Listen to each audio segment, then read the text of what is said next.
Alhamdulillahi Rabbil Alamin. Nahmaduhu wa nasta'inuhu wa nastahdihi wa nastaghfiruh.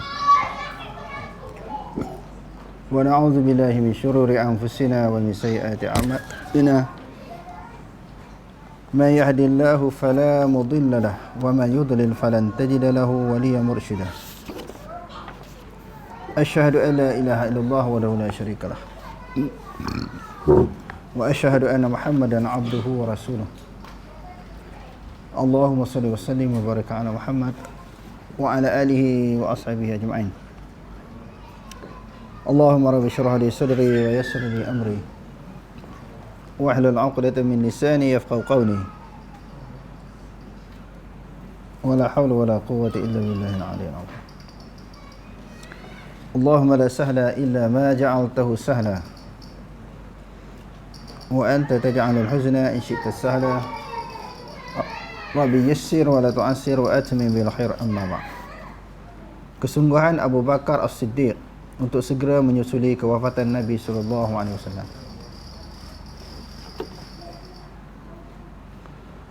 Kalau semalam kita baca tentang bagaimana Sayyidina Umar radhiyallahu an minta izin kepada isteri Rasulullah, iaitu Aisyah radhiyallahu anha, untuk dikebumikan di sisi Rasulullah. Pada malam ini pula kita akan baca tentang bagaimana kesungguhan dan juga keinginan yang ada kepada Sayyidina Abu Bakar radhiyallahu an untuk menyusuli Rasulullah sallallahu alaihi wasallam setelah Rasulullah meninggal dunia. Kisah ini diriwayatkan oleh Imam Ahmad bin Hanbal daripada Aisyah radhiyallahu anha. Semoga Allah meredai beliau, bahawa beliau berkata ketika menjelang hari kewafatan Abu Bakar, beliau bertanya, hari apakah ini? Seisi rumah beliau menjawab, hari Isnin. Beliau berkata, jika aku meninggal dunia malam ini, janganlah kalian tunggu sehingga esok hari untuk menguburkan aku, kerana hari dan malam yang paling aku sukai adalah ketika aku paling hampir dengan Rasulullah sallallahu alaihi wasallam. Bila dia sakit hari Isnin tu, dia tanya hari apa? Sebab apa dia tanya? Sebab biasanya orang nak meninggal dunia ni hari pun dia tak ingat. Bila sangat hampir nak meninggal dunia, dia hari apa dia tak ingat. Ini di antara individu orang yang berada di dalam suasana begitu, iaitu Sayyidina Abu Bakar. Jadi kalau kita tengok, dia teringin nak mati hari Isnin. Sebab apa? Rasulullah meninggal hari apa? Hari Isnin kan? Jadi sebahagian ulama berpendapat bahawa kematian yang paling baik meninggal pada hari Isnin ataupun malam Isnin. Walaupun di sana ada sebahagian ulama kata mati hari Jumaat ataupun malam Jumaat kan. Yang itu masyhur yang kita ketahui. Biasa orang nak mati malam Jumaat ataupun hari Jumaat. Sebab hari Jumaat dipanggil apa? Sayyidul Ayyam, penghulu bagi segala hari. Imam Tirmizi ada meriwayatkan hadis tentang kelebihan mati malam Jumaat ataupun siangnya. Di antara kelebihan dan fadilatnya, bebas ataupun terlepas daripada azab kubur. Tetapi hadis ini sebahagian ulama kata dhaif, sebahagian ulama kata dhaif, sebahagian ulama kata hasan.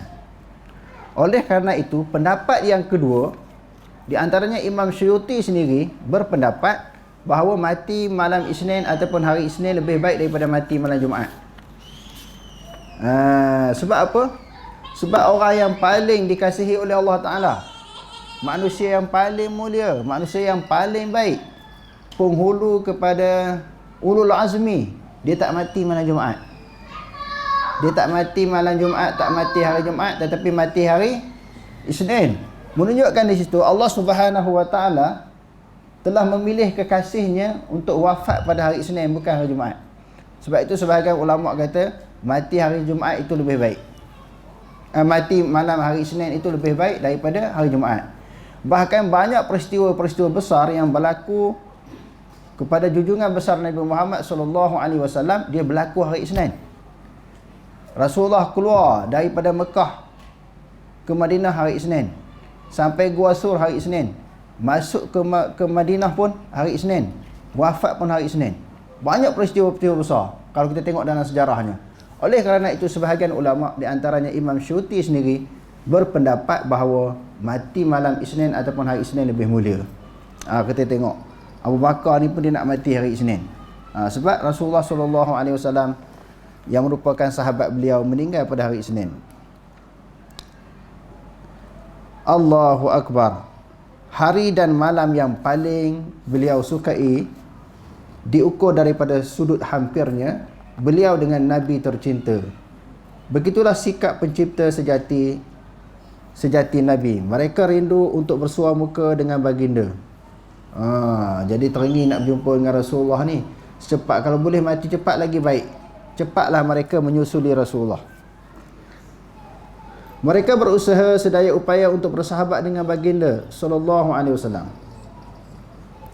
Keseronokan jelas terpancar di wajah mereka tak kala memandang wajah baginda sallallahu alaihi wasallam. Bila dapat tengok muka Nabi ni rasa seronok, lepas rindu. Sebahagian sahabat ni demam, sakit, apabila tak sempat bertemu dengan Rasulullah sallallahu alaihi wasallam beberapa hari saja berpisah dah rindu pada Rasulullah, sampai demam kerana sakit apa? Sakit rindu nak bertemu dengan Rasulullah. Itu ketika Rasulullah sallallahu alaihi wasallam masih hidup. Berpisah di antaranya ketika Rasulullah hijrah, berpisah dengan sebab halangan-halangan tertentu, dihalang oleh orang kafir, musuh-musuh Islam daripada bertemu Rasulullah. Jadi rindu nak bertemu Rasulullah. Ini pula, perpisahan itu adalah merupakan perpisahan antara hidup dengan mati. Mereka masih hidup, Rasulullah telah wafat. Ini lagilah merupakan kerinduan yang sangat mendalam di dalam hati mereka. Keseronokan jelas terpancar di wajah mereka tak kala memandang wajah baginda sallallahu alaihi wasallam. Mereka gembira dapat mendampingi baginda dan memilih perkara tersebut mengatasi segala sesuatu. Dapat bersahabat, berdamping, bergaul, bersembang dengan Rasulullah ni lebih hebat daripada sesuatu yang bernilai berharga bagi mereka. Sebaliknya, mereka merasa sangat takut jika kehilangan baginda dan menangis pemergian baginda. Takut Rasulullah hilang, takut berpisah, takut Rasulullah meninggalkan mereka, takut Rasulullah berjauhan dengan mereka. Ini terbukti di dalam beberapa sejarah. Di antaranya bila berlaku hari kematian kepada Rasulullah sallallahu alaihi wasallam. Heboh di Madinah ni Rasulullah ada wafat. Jadi Abu Bakar untuk memastikan tentang maklumat kewafatan Rasulullah ni, dia masuklah rumah Aisyah. Kebetulan sebagaimana yang kita sebut semalam, berlaku wafatnya Rasulullah ni di rumah Aisyah radhiyallahu anha.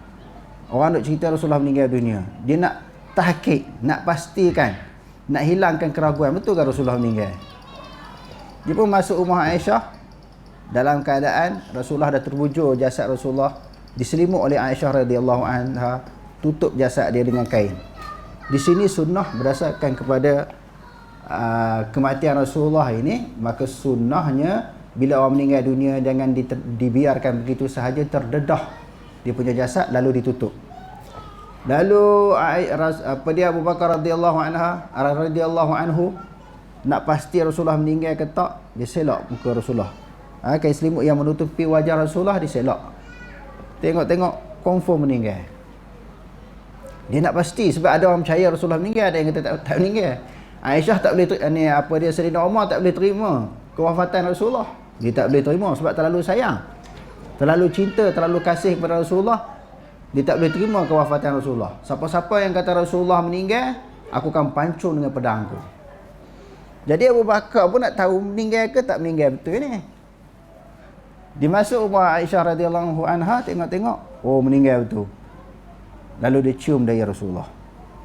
Maka daripada perbuatan Abu Bakar radhiyallahu anhu itu, maka boleh kita cium jasad orang yang meninggal dunia.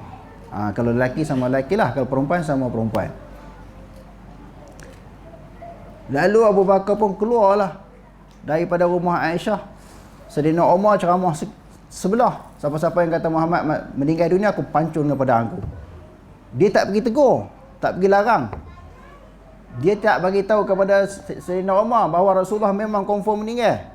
Dia takut Sayyidina Umar mengamuk lagi lah. Orang tengah panas ni bukan boleh pergi pujuk. Dia biarkan nak ceramah. Lalu dia ceramah sebelah. Lalu dia kata, ya ayuhan nas, wa man ya'budullah fa innallaha hayyun la yamut.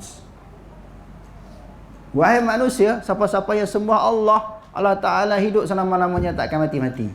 Wa man ya'budu Muhammadan fa inna Muhammadan qad mat. Barang yang siapa yang sembah Muhammad, Muhammad dah meninggal dunia. Sayyidina Umar dengar ayat tu, dengar ceramah Abu Bakar, dengar ucapan Abu Bakar, dan Abu Bakar baca satu ayat. Ayat apa?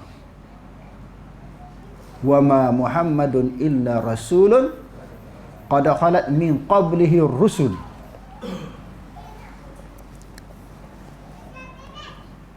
Tidaklah Muhammad itu melainkan seorang rasul, telah berlalu rasul-rasul yang sebelumnya. Maksudnya apa? Kalau rasul-rasul yang terdahulu boleh wafat, boleh meninggal dunia, boleh mati, Muhammad pun sama lah. Allah Ta'ala dah bagi gambaran Muhammad pun akan mati. Dan barang siapa waman yang qaliba ala aqibaihi, barang siapa yang berpaling daripada tumiknya, maksudnya bila Rasulullah wafat, Muhammad wafat, dia murtad. Dia tidak dapat memudaratkan Allah sedikit pun. Sebab yang kita sembah Allah bukan sembah Muhammad. Andai kata ada di kalangan manusia, orang ramai daripada kalangan kamu semua ni jadi murtad setelah kewafatan Muhammad, maka dia tidak dapat memudaratkan Allah Ta'ala sedikit pun. Muhammad telah meninggal dunia. Lalu hadirin sekalian, Sayyidina Umar kata, seolah-olah aku tak pernah jumpa ayat ni. Wa ma Muhammadun illa rasulun qad khalat min qablihi rusul. Seolah-olah tak pernah dengar ayat ni, tak pernah baca, tak pernah jumpa dalam Quran. Sedangkan selalu dia jumpa, dia pun ingat ayat tu. Dia pun lebih faham daripada kita. Tetapi sebab apa dia seolah-olah lupa? Kerana kecintaan kasih kepada Rasulullah mengatasi segala-galanya. Lepas pada tu barulah beliau akur tentang kewafatan Rasulullah sallallahu alaihi wasallam. Jadi tak boleh terima. Kerana terlalu sayang.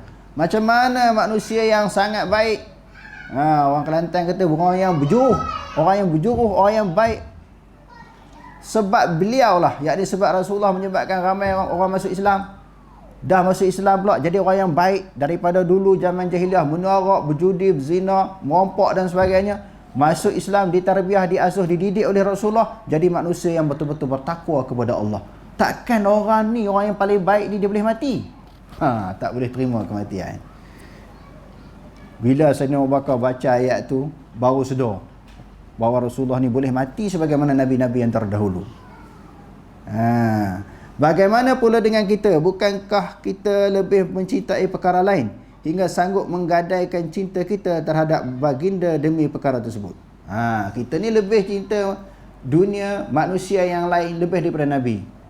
Sanggup buat apa sahaja untuk mencapai memperolehi cinta kita. Tetapi cinta kita dengan Nabi diabaikan. Ramai dalam kalangan kita mendakwa kononnya cinta kepada Nabi, akan tetapi sanggup menghabiskan banyak harta dan masa demi menonton ataupun mendengar perkembangan perkara yang duniawi yang dicintainya tadi. Habis duit, habis pitih. Harta benda, segala yang dipunyai, dimiliki, sanggup habis untuk mencapai sesuatu yang dihajati. Tapi untuk perhabis harta, perhabis wang ringgit untuk Nabi ada orang buat. Sikit sangat daripada kalangan manusia. Mereka mengabaikan banyak hak Allah dan hak manusia semata-mata mahu mengikuti perkembangannya. Mereka gembira melihatnya, sedih bercampur kesal apabila terlepas sesuatu daripadanya.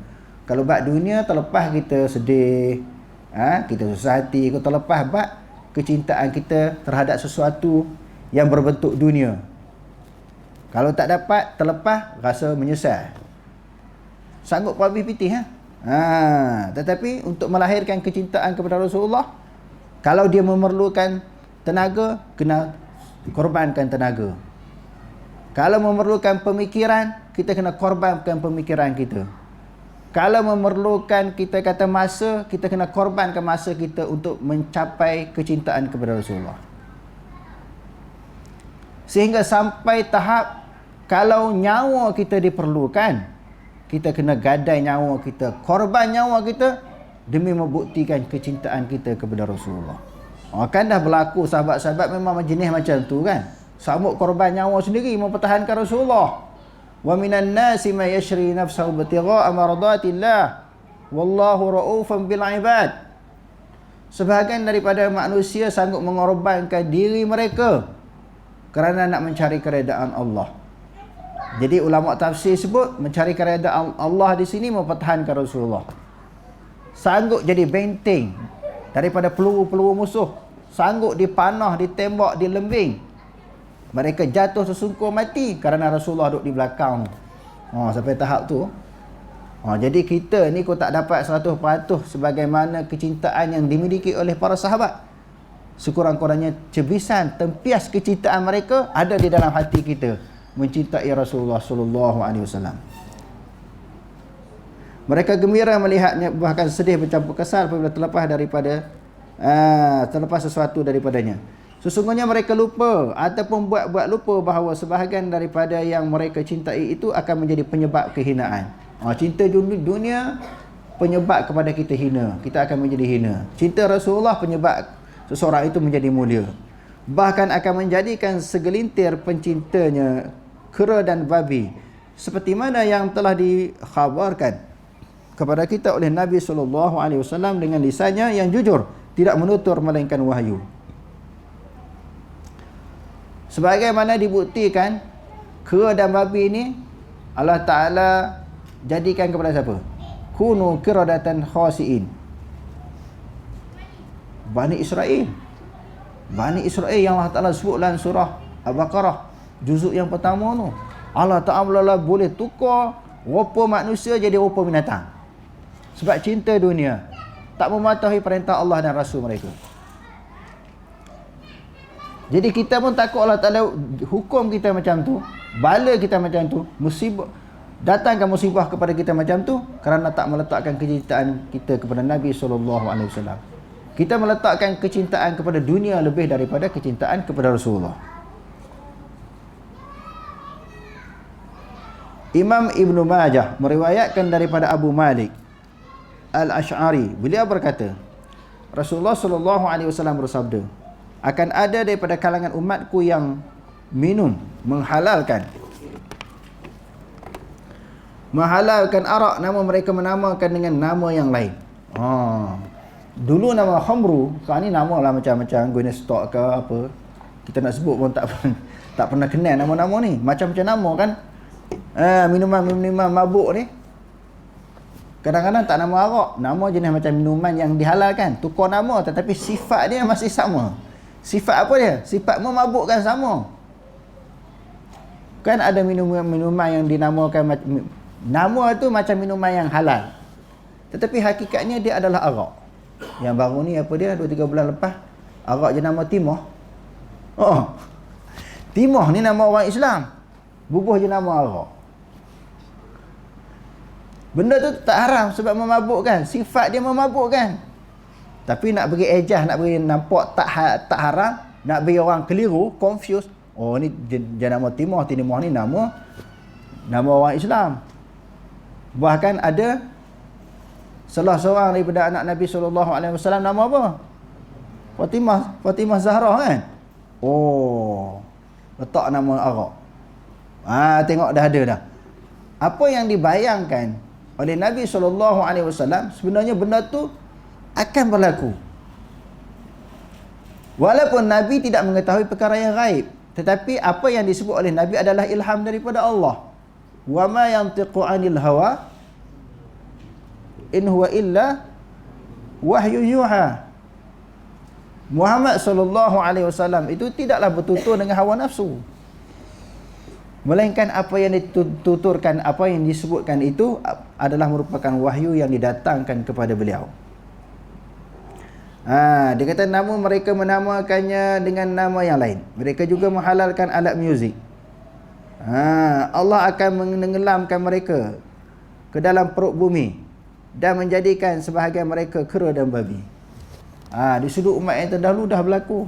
Umat Nabi Muhammad mustahil tak? Tak mustahil. Jika beginilah keadaan kita, adakah benar kenyataan kita kononnya Nabi lebih kita cintai berbanding dengan seluruh manusia dan segala sesuatu? Dia tanya, kita letakkan siapa yang paling kita sayang, yang kita cintai. Sahabat telah membuktikan di dalam kehidupan mereka, ketika hayat mereka, mereka meletakkan Nabi lebih daripada manusia yang lain. Sahabat dah terbukti, kita ni belum terbukti. Kena usaha sampai di dalam hati kita benar-benar meletakkan kecintaan Allah dan Rasul lebih daripada segala-galanya. Dan dia adalah merupakan salah satu sifat orang yang memiliki kemanisan iman di dalam hati. Apa hadis? Yang Nabi SAW bersabda yang diriwayatkan oleh Imam Bukhari di dalam Kitabul Iman. Thalathun man kunna fihi wajada halawatal iman an yakuna Allah wa rasuluhu ahabba ilaihi mimma siwahuma. 3 perkara Nabi kata. Siapa-siapa yang ada 3 perkara ni dalam diri dia, dia telah memiliki salah satu daripada kemanisan iman. Dia meletakkan, yang pertama meletakkan Allah dan Rasul lebih dia cintai daripada segala-galanya.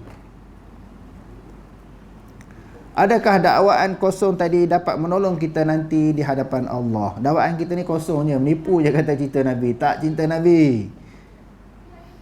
Memang tak cinta Nabi, di sudut zahir pun dah nampak tak bersungguh di dalam nak memperjuangkan sunnah Nabi, syariat Nabi, amalan Nabi. Duk goreng mulalah, goreng sayang Nabi, sayang Nabi, sayang Nabi. Di sudut penampilan, amalan, tindakan, ibadat tak ikut cara Nabi. Jadi kita kena muhasabah lah. Kalau betul-betul kita cinta Nabi, kena ikut amalan Nabi, perbuatan Nabi, akhlak Nabi, budi pekerti Nabi. Itu baru dia termasuk di kalangan orang yang mencintai Nabi, dibuktikan dengan tindakan. Adakah dakwaan kosong tadi dapat menolong kita nanti di hadapan Allah yang Maha mengetahui segala perkara yang gaib dan nyata? Wallahu alam. Aqulu qouli hadza wa astaghfirullah al-azim li wa lakum. Wassalamu alaikum warahmatullahi taala wabarakatuh.